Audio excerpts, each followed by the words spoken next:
Hi students, good morning. நம்ம இன்னைக்கு இந்த வீடியோல கிளாஸ் 10 ஓட 4th ப்ரோஸா இருக்க the அட்டிக்கோட கண்டினியூஷன் பார்க்க போறோம். சோ பாத்தீங்கன்னா சன்யாலோட பிஹேவியரை பார்த்த உடனே ஆதித்யாவோட மூஞ்சில ஒரு எக்ஸ்பிரஷன் சேஞ்ச் இருக்கு. சோ உடனே ஆத்தர் வந்து அவர்கிட்ட என்ன ரீசன் இந்த சேஞ்சுக்கு என்ன ரீசன் அப்படின்னு சொல்லி கேக்குறாரு. சோ அவர் ஆத்தருக்கு எந்த பதிலும் சொல்லாம நாகன் அங்கிள் கிட்ட அவர் யாரு அவருக்கு என்ன ஆச்சு அப்படின்னு சொல்லி கேக்குறாரு. Nagan uncle replied, Sasanka Sanyal, what can be done? He leads a cursed life, gone crazy, I think, but has not forgotten any incident of the past. Sold his land to get his only daughter married. He lost his wife and only son last year. Since then, he is somewhat changed, not really normal. Where does he stay? So வந்து பார்த்தீங்கன்னா Nagan uncle சொல்கிறாரு அவரோட full name வந்து சசங்கா சன்யால் அப்படின்றது. என்ன பண்ணுறது, அவரோட life வந்து ஒரு பாவப்பட்ட லைஃப் ஆயிடுச்சு. அவரால் பழசு எதையும் வந்து அவர் மறக்கலை, பட் அதில் கொஞ்சம் வந்து பேதலிச்சிட்டாரு. அவரோட ஒரே பொண்ணோட கல்யாணத்துக்காக அவர் இருந்த எல்லா இடத்தையும் விற்றுட்டு கல்யாணம் பண்ணியிருக்காங்க. அது மட்டும் இல்லாமல் அவங்களோட ஒய்ஃப் அண்ட் சன் வந்து லாஸ்ட் இயர் 1 year பேக் நடந்த ஆக்சிடெண்ட்டில் இறந்துட்டாங்க, ஏதோ ஒரு இதில் இறந்துட்டாங்க அப்படின்னு சொல்லி சொல்கிறாங்க. ஸோ அதுக்கப்புறம் அவரால் நார்மலாக இருக்க முடியல, அவர் கொஞ்சம் சேஞ்ச் ஆகிட்டாரு அப்படின்னு சொல்லி சொல்கிறாரு. உடனே ஆதித்யா அவங்க எங்கே ஸ்டே பண்ணியிருக்காங்க அப்படின்னு சொல்லி கேட்குறாங்க. He stays with a friend of his father's, Jogash Kabiraj. Sasanka comes here, has tea and biscuits and always remembers to pay, having an acute sense of self-respect. But how long things will remain like this, I don't know. So பார்த்தீங்கன்னா இப்போ சன்யால் வந்து எங்கே stay பண்ணியிருக்காங்கன்னு கேட்டதுக்கு அவரோட father அவங்க அப்பாவோட friend ஜோகேஷ் கபிராஜ் அப்படின்றவரோட stay பண்ணியிருக்காரு. ஸோ அவர் டெய்லி இங்கே வருவார், வந்து டீ பிஸ்கெட் சாப்பிட்டு பைசா கொடுத்துருவாரு. ஏன்னா அவருக்கு அது வந்து தன்மான பிரச்சனையாக அவர் நினைக்கிறாரு, ஸோ அதனால கொடுத்துருவாரு. ஆனால் இப்படியே எத்தனை நாள் அவரால் இருக்க முடியும் தெரியல அப்படின்னு சொல்லி சொல்கிறாங்க. Having paid our bill and ascertained the location of Jogosh Kabiraj's house, we got into the car. Aditya was at the wheel. He expressed the wish to visit his house. So you do want to see your ass after all, I said. So வந்து பார்த்தீங்கன்னா வந்து இவங்க சரின்னு okay சொல்லிட்டு bill இது பண்ணிவிட்டு இவங்க வந்து ஜோகேஷ் கபிராஜோட ஹவுஸ் எங்கே இருக்குன்னு சும்மா அப்படியே தோராயமாக கேட்டுட்டு காருக்கு வந்துட்டாங்க. ஆதித்யா தான் வந்து டிரைவ் பண்ணுறாங்க. அவர் வந்து இந்த மாதிரி வீட்டை பார்க்கணும், அவரோட வீட்டை பார்க்கணும் அப்படின்னு சொல்லி சொல்கிறாரு. ஸோ ஆத்தர் கேட்குறாரு, அப்போ நீ இப்போ உன் வீட்டை பார்க்கணும் இல்லையா அப்படின்னு சொல்லி கேட்குறாங்க. எஸ் அப்படின்னு சொல்லி சொல்கிறாங்க. It has become essential to do so, Aditya replied. His nerves seemed overwrought for some reason. We soon reached the house, which was surrounded by high walls. Even from the ruins, one could easily imagine how grand it must have been once upon a time. So வந்து author கேட்டதுக்கு ஆதித்யா வந்து கண்டிப்பாக போகணும்னு சொல்லி சொல்கிறாரு. But அவர் வந்து நார்மலாக இல்லை, அவர் ஏதோ கொஞ்சம் வந்து பதட்டமாக தெரிகிறாரு. என்ன ரீசன் சொல்லி தெரியல. ஸோ இவங்க சீக்கிரமாகவே ஆதித்யாவோட வீட்டை வந்து ரீச் பண்ணிட்டாங்க. கொஞ்சம் வந்து டேமேஜ் ஆகிருந்தா கூட அது பார்க்கும்போது தெரிஞ்சது இந்த வீடு எவ்வளோ கிராண்டாக இருந்திருக்கும் அப்படின்றது புரிஞ்சுக்க முடியுது. அந்த அளவுக்கு இருந்தது அந்த இடம். We entered the building, climbed up the stairs and reached the attic on the second floor of the house.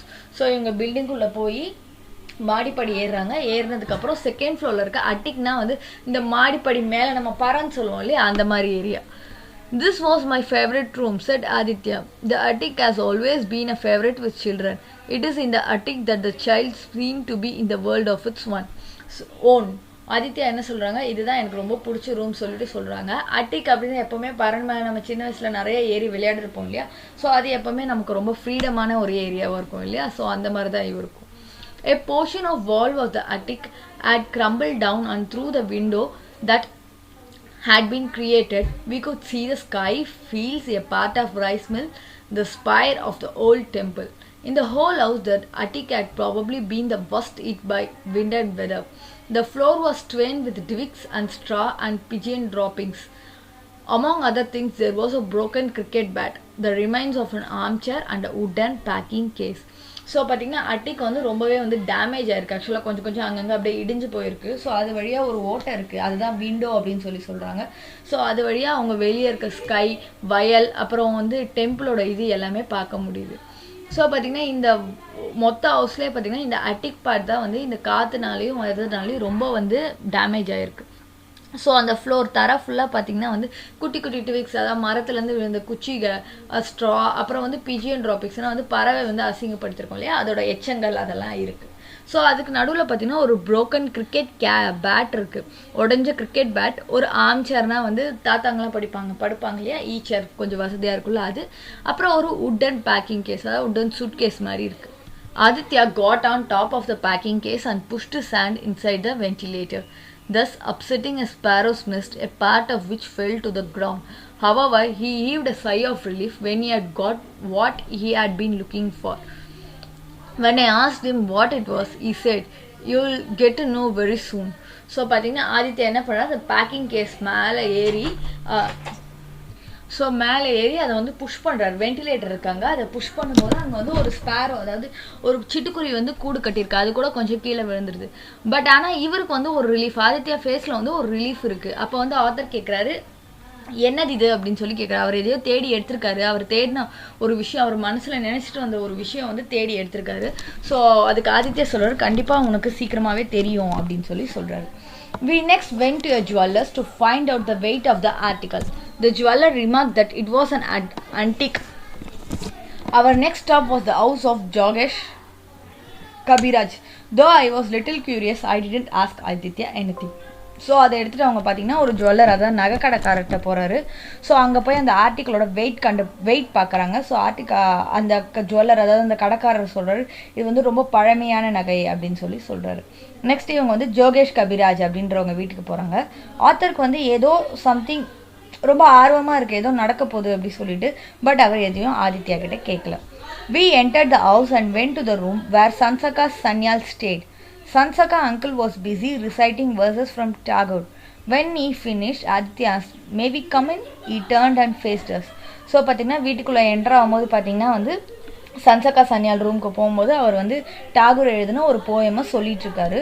So அவர் முடிக்கிற வரைக்கும் வெயிட் பண்ணிவிட்டு ஆதித்யா வந்து அப்புறமா நாங்கள் உள்ளே வரலாமா அப்படின்னு சொல்லி கேட்குறாரு. "No one visits me," he said in an unperturbed manner. அவர் வந்து கொஞ்சம் க்ரேஸியாக இருக்காது, அவருக்கு வந்து கொஞ்சம் மைண்ட் ஸ்டேபிளாக இல்லையா. ஸோ அவர் என்ன சொல்ல, என்னை யாரும் பார்க்க வர மாட்டாங்களே அப்படின்ற மாதிரி சொல்கிறாரு. "Would you mind if we come in?" So அவர் கேட்குறாரு, நாங்கள் உள்ளே வந்தால் உங்களுக்கு எந்த ப்ராப்ளமும் இருக்கா அப்படின்ற மாதிரி கேட்குறாங்க.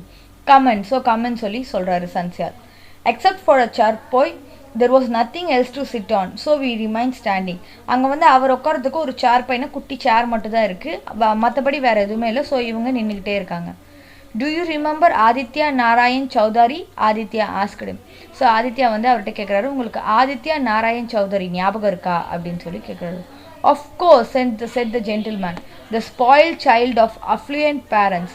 Was a fairly good student but could never beat me. He was extremely jealous of me and he used to tell lies." So அவர் சொல்ல, எனக்கு நல்லா ஞாபகம் இருக்குது. So spoil child of affluent பேரண்ட்ஸ்னால் ரொம்ப வெல்த்தியான ரொம்ப பணக்காரனா அவங்களுக்கு. ஆல்ரெடி நம்ம பார்த்தோம், அவங்க வந்து ஜமீன்தார் ஃபேமிலியை சேர்ந்தவங்க. ஸோ அங்கேருந்து ஸ்பாயில் சைல்டுனா ஏதோ விஜயத்தில் தப்பான ஒரு குழந்தை. எப்போவுமே பார்த்தீங்கன்னா ரொம்ப வெல்த் இருந்தனாவே அங்கே ஏதாவது தப்பு இருக்கும் இல்லையா. ஸோ அந்த மாதிரி. ஸோ அவர் பார்த்தீங்கன்னா ஓரளவு நல்லா படிக்கக்கூட ஸ்டூடெண்ட் தான். பட் என்ன வந்து அவனால் ஜெயிக்கவே முடியல. ஸோ அவனுக்கு என் மேலே போறாமல் அவன் பொய் சொல்லுவான் அப்படின்னு சொல்லி சொல்கிறாரு. "I know," said Aditya. He then took out a packet from his pocket and handing it over to him said, "This is for you from Aditya." So Aditya சொல்கிறாரு, எனக்கு தெரியும் அப்படின்னு சொல்லிட்டு ஒரு பாக்கெட்லேருந்து ஒரு பேக்கெட் எடுத்து அவங்கக்கிட்ட கொடுத்துட்டு, இது வந்து உனக்கு தான் ஆதித்யா அப்படின்னு சொல்லி சொல்கிறாங்க. "What is it?" he asked. அவங்க கேட்குறாங்க, இது என்னது அப்படின்னு சொல்லிட்டு. "மணி" அப்படின்னு சொல்லி ஆதித்யா சொல்கிறாரு. "மணி? ஹவு மச் மணி?" உடனே அவர் கேட்குறாரு, எவ்வளோ மணி அப்படின்னு சொல்லிட்டு. 150 rupees. He has said that he will be happy if you accept it.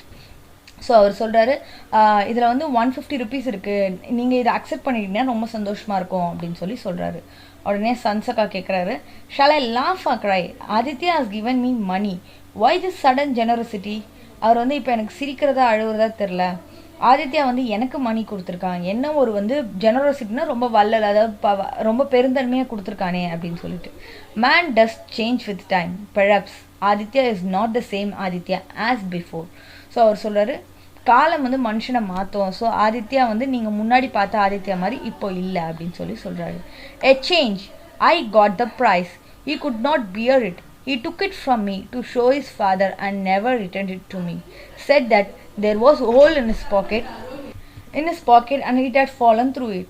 So வந்து அவர் சொல்கிறாரு, சேஞ்ச் ஆகிட்டானா அவன். ஒரு வாட்டி நான் ஒரு ப்ரைஸ் வாங்கினேன், அதை கொண்டு போய் அவங்க அப்பா கிட்ட காட்டிட்டு வரேன்னு சொல்லி வாங்கிட்டு போனான்.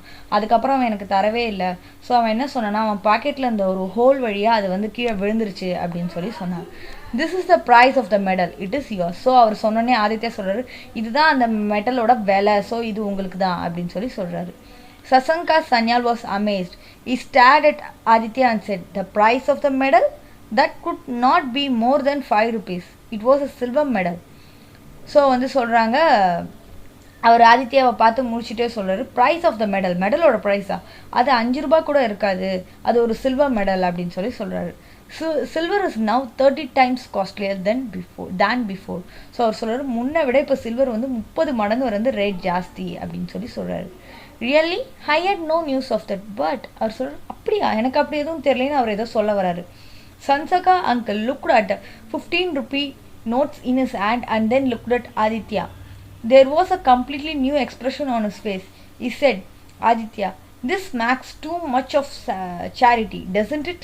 அவர் என்ன பண்ணுறாரு, அவர் கையில் இருக்க 15 rupees நோட் பார்த்துட்டு ஆதித்யாவை பார்க்குறாரு. இப்போ அவரோட ஃபேஸில் இருக்க எக்ஸ்ப்ரெஷனே வந்து ரொம்ப மாறி இருந்தது. அவர் வந்து கேட்குறாரு, இந்த இது வந்து இந்த பணம் வந்து சேரிட்டி, அதாவது அவங்களோட வள்ளல் தலைமைக்கு ரொம்ப ஜாஸ்தியாக இல்லை அப்படின்னு சொல்லி கேட்குறாரு. We remained silent, peering intently at Aditya. Sansaka Sanyal smiled and said, "I had recognized you at Nagin uncle's tea shop by that mole on your right cheek. I could see you had not recognized me.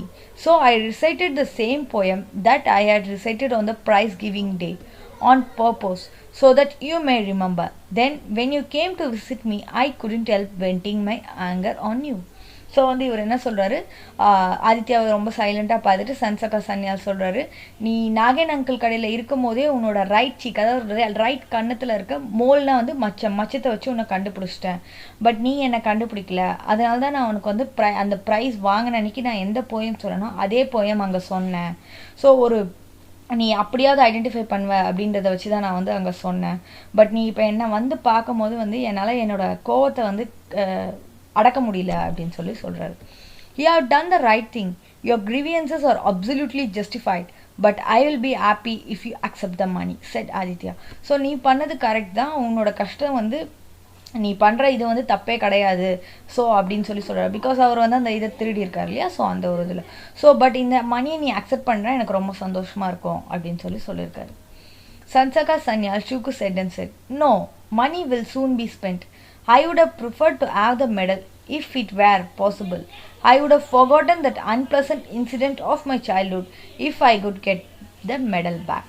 So வந்து அவர் என்ன சொல்கிறார், no, மணியாக இருந்ததுன்னா செலவாயிடும், but எனக்கு அந்த medal கிடச்சிதுன்னா அதை வச்சுக்க முடியும்னா எனக்கு ரொம்ப சந்தோஷமாக இருக்கும். ஸோ அந்த மெடல் என் கையில் இருந்தது அப்படின்னா வந்து என்னோட அந்த சைல்ட்ஹுட்டில் இவர் வந்து அந்த மெடல் எடுத்து வச்சுக்கிட்டார் இல்லையா, அந்த மெமரியை நான் மறந்துடுவேன் அப்படின்னு சொல்லி சொல்கிறாரு.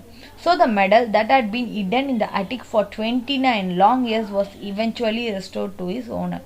ஸோ 29 இயர்ஸாக வந்து அந்த அட்டிக்கில் அந்த மாடி இதில் ஒழிச்சு வைக்கப்பட்டிருந்த அந்த மெடல் வந்து அவரோட ஓனர் யார் வந்து அந்த மெடலுக்கு சொந்தக்காரங்களோ அவங்கக்கிட்டே வந்து கொடுத்துட்டாங்க. Shriman Sansaka Sanyal special prize for recitation 1948 was still clearly engraved on it. So பார்த்தீங்கன்னா அவரோட ஃபுல் நேம் வந்து ஸ்ரீமான் சன்சகா சன்யால். அவருக்கு ரிசைட்டேஷன் கொடுத்த ஸ்பெஷல் ப்ரைஸ்ன்னு சொல்லிட்டு அதில் எழுதியிருக்காங்க, அந்த மெடலில் எழுதியிருக்காங்க 1948 அவர் கொடுத்த அந்த மெடல். ஸோ அதில் கிளியராக இருக்குது அந்த வேர்ட்ஸ். ஸோ அதை பார்த்தோன்னே அவருக்கு ரொம்ப சந்தோஷமாகிடுச்சு. Translated from the Bengali story Chilekotha. So வந்து இவர் எழுதின சிலெகோத்தா அப்படின்ற ஒரு ஸ்டோரியிலேருந்து இதை வந்து பெங்கால் ஸ்டோரியிலேருந்து இதை வந்து அதாவது டிரான்ஸ்லேட் பண்ணியிருக்காங்க இங்கிலீஷில். ஸ்டோரி ரொம்ப நல்லா இருந்ததில்ல ஸ்டூடெண்ட்ஸ். நம்ம கூட இனிமேல் வந்து இன்னொருத்தருக்கு சொந்தமான பொருள் மேலே நம்ம எப்போவுமே ஆசைப்படக்கூடாது. ஸோ இப்போ நம்ம ஸ்டோரியில் பார்க்கும்போது நன்கத்தாய் அப்படின்ற ஸ்நாக்ஸ் தான் ஆதித்யா ஃபஸ்ட்டு வந்து ஆர்டர் பண்ணார் இல்லையா. ஸோ இதுதான் அந்த ஸ்நாக்ஸ். இது பார்த்திங்கன்னா ஒரு ஸ்வீட் வகையை சேர்ந்தது. இது வந்து இந்தியா அண்ட் பாகிஸ்தானில் ரொம்ப பாப்புலராக இருந்திருக்கு. ஸோ இதில் உங்களுக்கு க்ளாசரி அண்ட் கொஸ்டின் ஆன்சர்ஸ் இருக்குது. ஸோ கண்டிப்பாக படிச்சிருங்க ஸ்டூடெண்ட்ஸ். நான் ஆன்சர் லிங்க் ஷேர் பண்ணுறேன். தேங்க்யூ.